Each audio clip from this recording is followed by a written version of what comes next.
Berlin, once the heart of Germany, found itself at the center of a divided world after World War II. The city, which had been a symbol of unity and culture, was now a battleground for ideologies. The winners, the United States, Great Britain, France, and the Soviet Union, split Germany and its capital Berlin into areas they each controlled. This division was meant to be temporary, a way to manage the post-war recovery. What started as a temporary fix to help Germany recover from the war soon became a powerful symbol of the growing Cold War.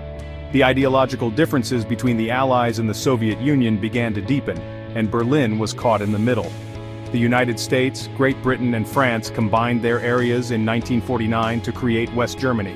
This new nation was built on democratic principles and aimed to rebuild a war-torn society. The Soviet Union responded by creating East Germany in their zone. This new state was based on communist ideology and was heavily influenced by Soviet policies. Berlin, even though it was deep inside East Germany, was also divided.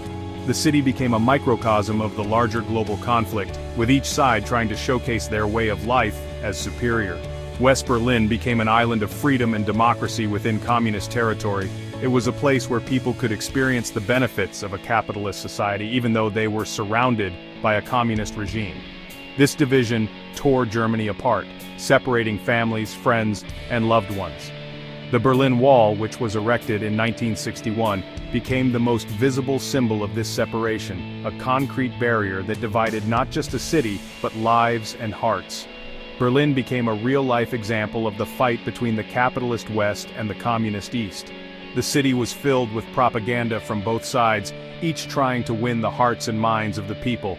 It was a mini version of the global struggle for power, a place where the Cold War was not just a political concept, but a daily reality for its residents. The Berlin Wall stood as a stark reminder of the division that defined an era. As the Cold War got worse, so did the division between East and West Berlin.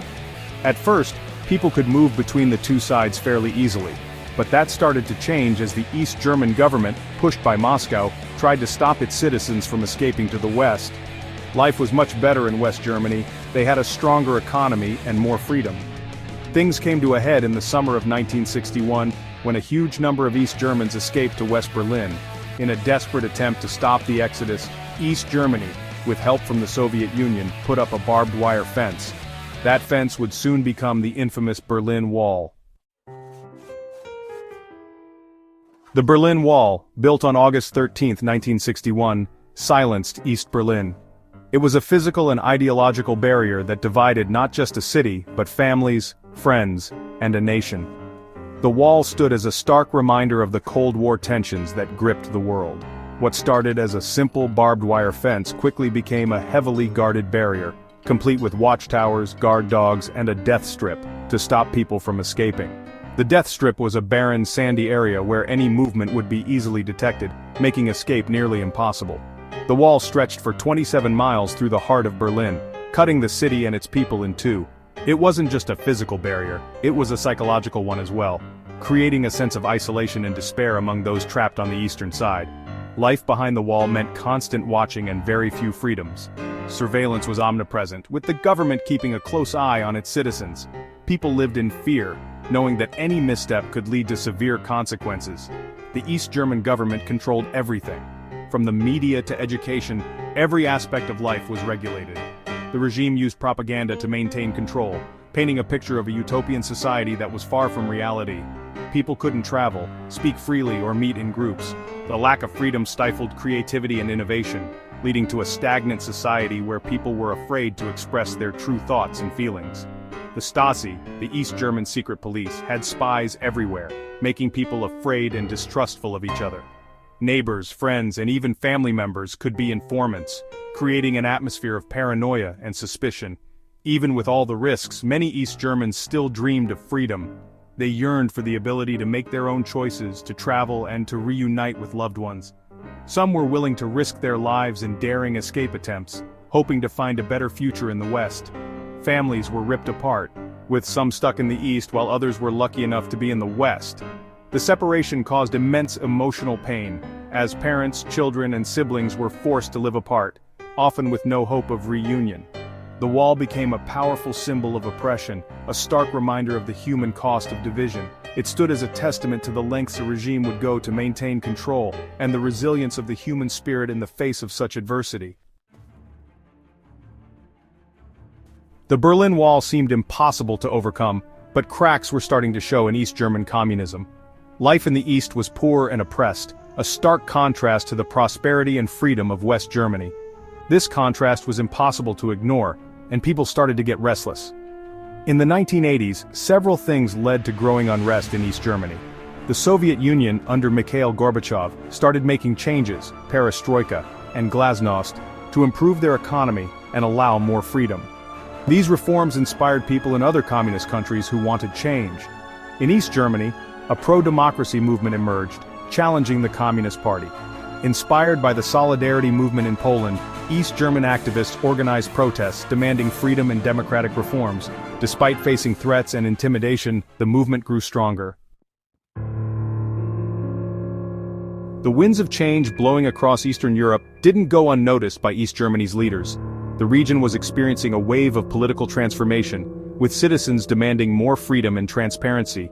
This period marked the beginning of the end for many authoritarian regimes in the Eastern Bloc. But Erich Honecker, the stubborn leader of the East German Communist Party, refused to change. He was a staunch believer in the old ways, convinced that the socialist state he had helped build could withstand the growing calls for reform. Honecker's policies were rigid, and he maintained a tight grip on power, dismissing any notion of liberalization. He believed the Berlin Wall and his strict control would keep things in check. The wall, a symbol of division and oppression, was heavily guarded and fortified, representing Honecker's commitment to maintaining the status quo. He thought that as long as the wall stood, East Germany would remain insulated from the changes sweeping through the rest of Eastern Europe. Honecker's position became shaky as pressure for change grew, both inside East Germany and from the Soviet Union. Protests erupted across the country, with citizens demanding more rights and an end to the oppressive regime. The growing unrest was a clear sign that Honecker's policies were failing, and his grip on power was weakening. During a visit to East Berlin in October 1989, Gorbachev made it clear that the Soviet Union would no longer support failing communist regimes. His visit was a pivotal moment, signaling a shift in Soviet policy.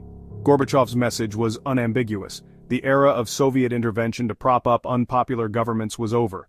He famously said, "Life punishes those who are too late." This statement resonated deeply, not just in East Germany but across the entire Eastern Bloc. It was a stark warning to leaders like Honecker that they needed to adapt or face the consequences of their inaction. His words signaled the end of Soviet control in Eastern Europe. Countries that had long been under the Soviet sphere of influence began to assert their independence, leading to a domino effect of political change. The once unshakable grip of the Soviet Union was loosening, and the people of Eastern Europe were seizing the opportunity to reshape their futures. The pressure on East Germany intensified as thousands fled the country, seeking a better life in the West. The exodus of citizens was a clear indication of the widespread dissatisfaction with the East German government. Train stations and border crossings were overwhelmed with people desperate to escape the oppressive regime. Many sought refuge in West German embassies in Hungary and Czechoslovakia. These embassies became sanctuaries for those fleeing East Germany, highlighting the extent of the crisis. The sight of East Germans seeking asylum in foreign embassies was a powerful image that underscored the desperation and determination of the people. The sight of East Germans climbing embassy walls, desperate for asylum, further weakened the East German government and highlighted the impossible situation. The government's inability to address the crisis only fueled the growing unrest, setting the stage for the dramatic changes that were about to unfold. On the evening of November 9, 1989, Günter Schabowski, the party boss of East Berlin, said something that would change the world.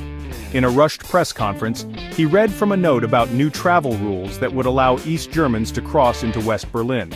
But the note had a crucial detail. The new rules weren't supposed to start immediately. When reporters asked when the rules would begin, Schabowski hesitated and said, "As far as I know, it takes effect immediately, without delay." News of Schabowski's announcement spread through East Berlin like wildfire. Thousands of East Germans, unable to believe it at first, rushed to the border crossings, demanding to be let through. The border guards, overwhelmed and confused, eventually gave in, opening the gates and allowing East Germans to cross freely into West Berlin for the first time in almost 30 years. What happened in Berlin that night and in the days that followed was pure joy. East and West Berliners, separated for so long, hugged and cried with happiness and disbelief. People chipped away at the Berlin Wall piece by piece with hammers and chisels, turning a symbol of oppression into a pile of rubble. The fall of the Berlin Wall was a huge deal, not just for Germany but for the whole world.